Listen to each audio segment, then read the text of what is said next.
Hey there guys, just want to show you a complex walkthrough from IGN. So there's a link in the description to their video, check them out, thank you them for uploading this interview, and we haven't really seen much gameplay of Complex, but anyway, here you go, here's the walkthrough.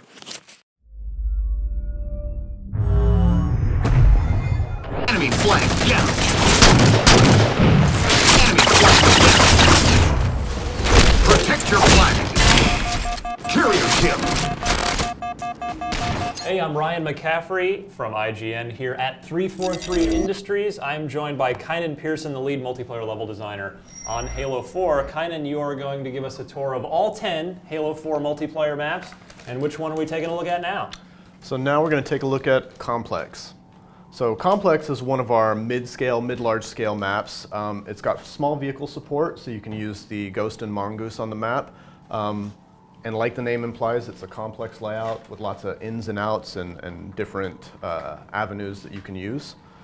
This is basically Galileo base, and it's kind of a makeshift base that the UNSC had put on the surface of Requiem. Okay.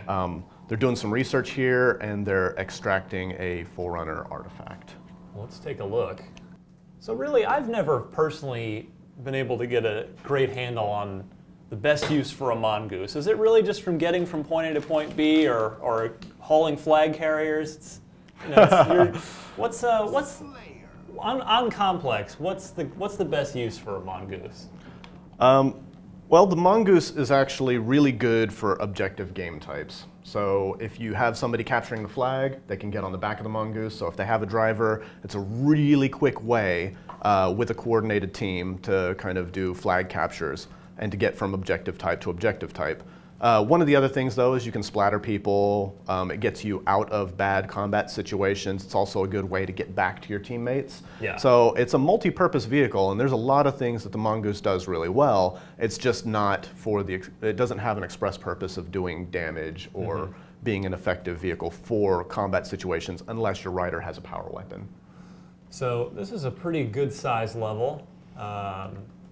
It's a little reminiscent of some of the set of Forge maps from Reach, I'd say, maybe just as in general. But what are some of the combat points in here? It looks like you can hop up on some of these rooftops. Yeah, absolutely. Complex was one of the maps that during development, whenever we had all of our custom loadouts in play, we needed to find a way to have a map that had lots of different and distinct combat encounter areas and stuff for objectives. One of the things that we did was we knew that we wanted the idea of having these kind of this strategic locations like the rooftops. So we've got these counter rooftop combat areas that allow you multiple routes to get up onto these, so you can basically access the rooftops very easily from any direction, regardless of having the jetpack. But also, while this gives you some long lines of sight to cover certain specific areas, you're left fully exposed. There's no cover up here. Getting back, I guess, to the original point that I was talking about with the distinct purposes for the locations in the map, a lot of times when you have sprint by default or vehicles, your maps can tend to draw people towards a center location if you're not doing some very specific things to prevent that. So while this is a center location in the map's been tuned so that the majority of combat doesn't actually happen in this area specifically. This is just a nexus or a junction point to allow you to access different areas of the map. So we were we made a lot of specific choices to open up separate combat areas all across the map. So you have the interior area in here, which is part of this nexus for connecting the various portions. But you have this location right here where they're extracting the Forerunner artifact. So this ends up being a bit of a combat space back in here, control-wise, just because it's a good flow through for vehicles and it gives you full access to all of the routes of the map. The other areas of control are the building tops, the cross rooftops, which again I said have these accessible points, these ramps that give you easy access to reach these from various sections of the map. So it seems like all these rooftops and outdoor expanses a bit Very battle rifle, carbine, DMR, light rifle friendly on this map. Yeah, mid to long range weapons will be very effective on this map. There are ample opportunities to have some close range encounters whenever you're inside some of the structures and kind of reinforcing these little building areas, but you'll definitely want to have a mid-range weapon on you because it's strategically a good choice for a map of this type. Now, how has this map evolved over the course of the design? What was it originally sketched up as, and sort of how, as you guys were playtesting it, how has it changed? So one of the things that I personally love in Halo, and something that Halo does really well, is it allows you to have combat while you're jumping around. So you can fire while you're jumping freely, and having these little ninja routes and little shortcuts for jump routes was something that I wanted to express through a map that allowed for some more strategic play for advanced and mid-level players.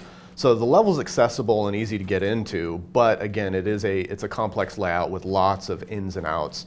So one of the things that happened early on was I was including a lot more jump routes to get onto the top of certain structures and surfaces.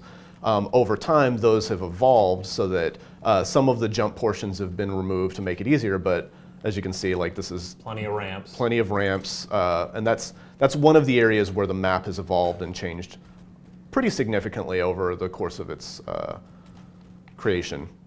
But as you can see, you're still required to use the jumps to get into certain areas and to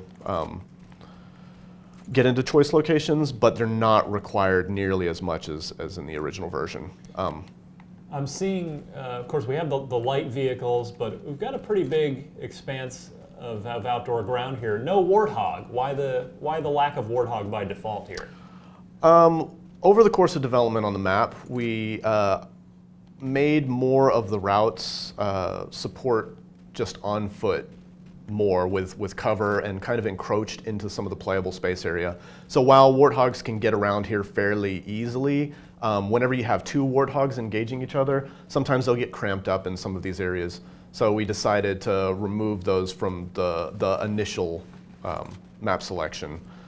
So Ghosts, however, you can get into all kinds of little tight nooks and crannies, but because they can strafe, it's easier to manage having the Ghost on areas like these rampings because you can you're driving on the sidewalk. You can get through the tighter doorways because you can strafe. Yeah, you could be, if you do decide to head up onto those areas, you can easily be grenaded or boarded. Absolutely, because they're much tighter areas, it gives ample opportunity for people to steal your vehicle from you, to board you, to destroy your vehicle if you're trying to get through those little choke points and nooks and crannies. But there's plenty of little routes and stuff that get around here really easily, giving you lots of time to splatter people and get around the map fairly quickly whenever you're in. I guess it'd be worth asking about the Banshee as well. It seems like it could be a fun Banshee level, but I'm not seeing one of those by default either. Yeah, because this is built for more 4v4 and smaller scale than BTB maps, we tend to shy away from using the Banshee because it's a dominant vehicle if you don't have a coordinated team able to take it down. That is true. So one of the last areas in this map, which we hadn't really shown too much, is this back silo area, which again gives you shots into the center structure, and it gives you an area to be covered while you're engaging people that are trying to control the rooftops. What maps do you like, or excuse me, what game types do you personally like to play on this map? This is, for me, Infinity Slayer is awesome on this map. I like Flood as well. And actually, the Oddball has a lot of potential here because of the distinct differences in all of the areas and all of the various strategies that we've seen evolve over time as people have tried to control certain locations, which are advantageous to having the Oddball in. Well, that is Complex, one of 10 Halo 4 maps. We are profiling them all with the multiplayer designers from 343. So for more on Halo 4 and Halo 4 multiplayer, keep it locked right here to IGN.